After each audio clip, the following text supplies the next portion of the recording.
Hello everyone. कैसे हैं आप सभी लोग। स्टेशनरी सॉल्यूशन चैनल के इस नई वीडियो में आपका स्वागत है। दोस्तों, इस वीडियो में हम बात करेंगे इंडस्ट्रियल रिलेशन कोड 2020 के बारे में, जो 21 नवंबर 2025 से ऑफिशियली लागू हो चुका है। तो हमने पहले ही हमारे चैनल पे 3 लेबर कोड के ओवरव्यू के बारे में हम डिस्कस कर सकें।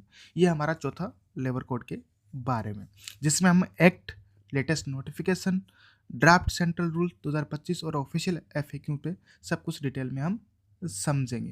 दोस्तों, अगर अभी तक आपने हमारे चैनल जैसे आप लिंक्डइन और टेलीग्राम चैनल पे अगर फॉलो नहीं किया तो फॉलो कीजिए, जहाँ पे हम लेटेस्ट जो भी ड्राफ्ट सर्कुलर अपडेट आते हैं वहाँ पे हम अपने सर्कुलर के साथ डिटेल्स में वीडियोस भी शेयर करते हैं, और साथ साथ में जो भी सर्कुलर है, नोटिफिकेशंस हैं या जो भी अपडेट है वो हमारे इस चैनल पे माध्यम से हम शेयर करते हैं। चलिए दोस्तों, स्टार्ट करते हैं। सबसे इंपॉर्टेंट अपडेट, सबसे पहले टाइमलाइन समझेंगे, बहुत ज़रूरी है क्योंकि यहाँ पे मैक्सिमम कन्फ्यूजिंग होता है। दोस्तों, इंडस्ट्रियल रिलेशन कोड 2020 पार्लियामेंट से पास हो चुका था।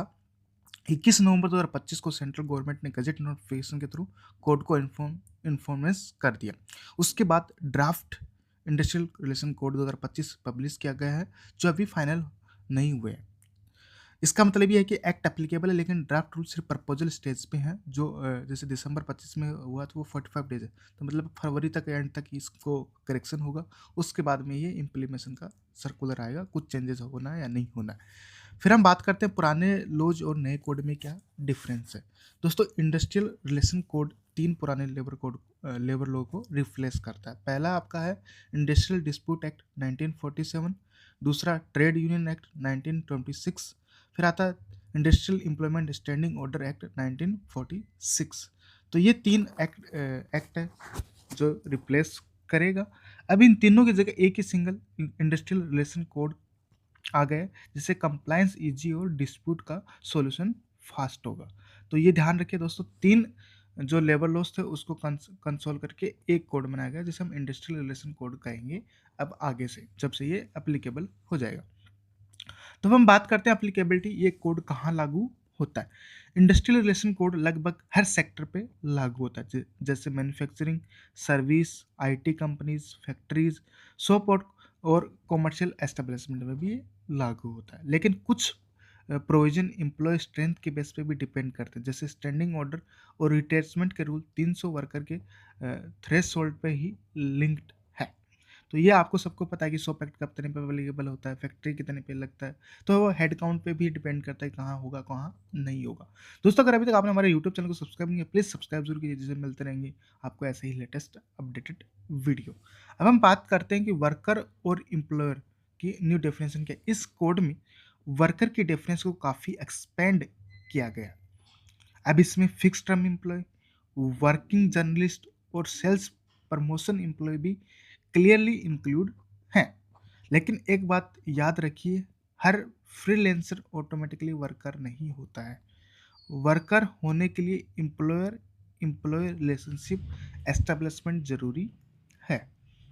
तो दोस्तों, आपको पता है तो पहले ओनली कंपनियों में काम करते थे उसी को माना जाता था एफटीसी। जर्नलिस्ट हो गए, सेल्स प्रमोशन हो गए, इनको एम्प्लॉय की कैटेगरी में नहीं मानते थे, तो इस वजह से इनको सभी को अभी इसमें कवर किया गया है। अब हम बात करते हैं पॉइंट नंबर 6 में, फिक्स टर्म एम्प्लॉयमेंट एक्ट का एक्चुअल पोजीशन अभी क्या है। फिक्स टर्म एम्प्लॉयमेंट को लेकर काफ़ी मिथ है। एक्ट के अकॉर्डिंग फिक्स टर्म एम्प्लॉय को परमानेंट एम्प्लॉय के बराबर राइट मिलते हैं, जैसे पीएफ, ईएसआईसी, बोनस और इक्वल वेजेस। सबसे इंपॉर्टेंट बात यह है, अगर फिक्स टर्म एम्प्लॉय 1 साल की सर्विस पे कंप्लीट करता है तो ग्रेजुएटी भी अब मिलेगी। यह प्रोविजन वर्कर को प्रोटेक्शन के लिए, एक्सप्लोशन के लिए नहीं है। अब बात करते हैं ट्रेड यूनियन, क्या राइट कम हुए हैं। दोस्तों, ट्रेड यूनियन के राइट बिल्कुल भी कम नहीं हुए। ट्रेड यूनियन बनाना, रजिस्टर करना और ऑपरेट करना सब राइट फुली प्रोटेक्टेड है। नए कॉन्सेप्ट इंट्रोड्यूस किया गया कि नेगोशिएटिंग यूनियन और नेगोशिएशन काउंसलिंग का। अगर किसी एस्टेब्लिशमेंट में एक यूनियन के पास 30% या उससे ज़्यादा मेंबरशिप है तो वही मतलब 16 नेगोशिएटिंग यूनियन होगी। तो वर्कर कमेटी और ग्रीवेंस रेड्रेसल कमेटी, तो इंडस्ट्रियल हार्मोनी के लिए कोड को बिपरेटिव फॉर्म्स को कॉन्सेप्ट दिया गया है। वर्क कमेटी में एम्प्लॉय और वर्कर्स दोनों की इक्वल रिप्रेजेंटेशन होती है। साथ ही 20 या उससे ज़्यादा वर्कर्स वाले एस्टेब्लिशमेंट में ग्रीवेंस रेड्रेसल कमेटी मैंडेटरी है, जहां एम्प्लॉय अपनी इंडिविजुअल कंप्लेंट रेज कर सकता है। तो दोस्तों जीआरसी की हम बात करते हैं, तो जीआरसी ये अभी एप्लीकेबल हो जाएगी। तो ये अगर आपके यहाँ 20 या 20 से ज़्यादा वर्कर हैं तो आपकी कमेटी को, जैसे इंटरनल कमेटी मेंबर होती है पोस्ट में, वैसे ही आपको ये जीआरसी की रखनी पड़ेगी।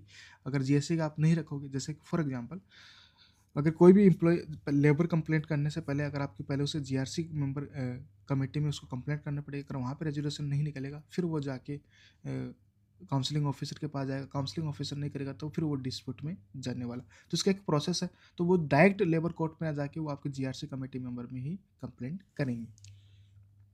अब हम बात करते हैं स्ट्राइक मिथ या वर्सेस रियलिटी। सबसे बड़े मिथ ये है कि इंडस्ट्रियल कोड स्ट्राइक को बैन कर देता है। ये बिल्कुल गलत है। स्ट्राइक का राइट अभी भी एग्जिस्ट करता है, सिर्फ एक कंडीशन ऐड हुई है कि 14 दिन पहले प्रियर नोटिस देना पड़ेगा। ये रूल अब सभी सेक्टर इंक्लूड आईटी और सर्विस पर अप्लाई होता है। अब बात करते हैं लुकआउट एम्प्लॉयर के लिए रूल्स। जैसे वर्कर के लिए स्ट्राइक पर नोटिस ज़रूरी है, वैसे ही एम्प्लॉयर के लिए लुकआउट से पहले 14 डेज का नोटिस भी मैंडेटरी है। बिना प्रोसेस के लुकआउट इलीगल माना जाएगा और पेनल्टी अट्रैक्ट करेगा। इस कोड का फोकस है बैलेंस बिटवीन एम्प्लॉयर और वर्कर के लिए। अब हम बात करते हैं next lay off, retrenchment and closure. Lay off, retrenchment और क्लोजर के लेकर काफ़ी भी कंफ्यूजिंग होता है। अगर एस्टेब्लिशमेंट में 300 से कम वर्कर है तो नोटिस और कंपनसेशन मैंडेटरी है, लेकिन अगर 300 या उससे ज़्यादा वर्कर हैं तो गवर्नमेंट की प्रियर परमिशन ज़रूरी है। रिटेचमेंट कंपनसेशन हर कंप्लीटेड ईयर के लिए 15 दिन की वेजेस देनी पड़ेगी। तो ये ले ऑफ रिटेचमेंट का अभी क्लोजर है। अब बात करते हैं री skilling fund, new welfare provision. Industrial relation code एक नया वेलफेयर कॉन्सेप्ट इंट्रोड्यूस करता है, री स्किलिंग फंड। जब एम्प्लॉय रिट्रेंच होता है तो एम्प्लॉयर इस फंड में कंट्रीब्यूशन करता है ताकि वर्कर अपने स्किल्स अपग्रेड करके नई जॉब पा सके। यह प्रोविजन वर्कर की लॉन्ग टर्म एम्प्लॉयबिलिटी के लिए एबिलिटी के लिए है। अब बात करें हम standing order simplify system. Standing order अब 300 या उससे ज़्यादा वर्कर्स वाले एस्टेब्लिशमेंट पे एप्लीकेबल होगा। Government model standing order notify करेगी, जिससे सर्विस कंडीशंस यूनिफॉर्म और ट्रांसपोर्ट हो सकेगा। डिजिटल फाइलिंग और स्टैंडर्ड डेजिग्नेशन को इंक्रीज किया गया है। तो दोस्तों अभी जितने भी फॉर्म्स हैं, रिटर्न्स हैं, सबको डिजिटल होगा। तो जो ऑफलाइन वाला काम है वो आपका बहुत ही कम होने वाला है। Draft central rule 2025 clear warning. यहाँ पे एक बहुत इंपॉर्टेंट क्लियरिफिकेशन है। Draft industrial relation central rule 2025 अभी फाइनल नहीं हुआ है, ये सिर्फ ड्राफ्ट स्टेज पे है और पब्लिक सजेशंस के लिए इश्यू किए गए हैं। इसलिए जब तक फाइनल रूल नोटिफाई नहीं होते एग्जिस्टिंग प्रोसेसर फॉलो किए जाएंगे, ये सब लोग ध्यान रखें।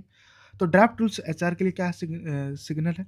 ड्राफ्ट रूल ये इंडिकेट करता है कि फ्यूचर में single electronic register, online submission और स्टैंडिंग फॉर्म आने वाले हैं। एचआर प्रोफेशनल को डायरेक्शन में प्रिपेयर रहना चाहिए, लेकिन इम्प्लीमेशन तब होगा जब रूल नोटिफाई होंगे। अब हम बात करते हैं industrial dispute resolution new structure. पहले लेबर कोर्ट और इंडस्ट्रियल ट्रिब्यूनल अलग अलग होते थे, अब उनकी जगह 2 मेंबर इंडस्ट्रियल ट्रिब्यूनल सिस्टम लाया गया है, जिससे डिस्प्यूट रेजोल्यूशन फास्ट और स्पेशलाइज हो सकें। ये जस्टिस डिले के लिए नहीं है बल्कि स्पीड के लिए डिज़ाइन किया गया है, जैसे मैंने पहले डिस्कस किया था। अब हम बात करते हैं पेनल्टीज और compliance approach. Industrial relation code में पेनल्टीज का रेशनलाइज किया गया है। फोकस पनिशमेंट से ज़्यादा कंप्लायंस और करेक्शन पे है। कंपाउंडिंग का ऑप्शन भी दिया गया है ताकि अननेसेसरी लिटिगेशन कम हो। FAQ myth with reality recap. Official FAQ के according hire and fire allowed नहीं है। ट्रेड यूनियन वीक नहीं हुआ है, वर्कर के राइट रिड्यूस नहीं हुए, बल्कि इंडस्ट्रियल रिलेशन कोड वर्कर और एम्प्लॉयर दोनों के लिए क्लैरिटी और प्रोटेक्शन देता है। एक्ट वर्सेस ड्राफ्ट रूल, एक लाइन में समझिए। Industrial relation code act fully applicable है, ड्राफ्ट सेंट्रल रूल अभी एप्लीकेबल नहीं है। यह क्लैरिटी समझाता है कि एचआर एम्प्लॉयर के लिए बहुत ज़रूरी है। तो उम्मीद है दोस्तों आपको ये वीडियो आपको पसंद आया होगा। अगर आपको एम्प्लॉयर एचआर प्रोफेशनल है तो इस कोड को समझना बहुत ज़रूरी है। वीडियो पसंद आया लाइक करें, चैनल को सब्सक्राइब करें और अपने क्वेश्चंस कमेंट सेक्शन में पूछ सकते हैं। थैंक यू, धन्यवाद। जल्दी मिलता है नेक्स्ट न्यू वीडियो में।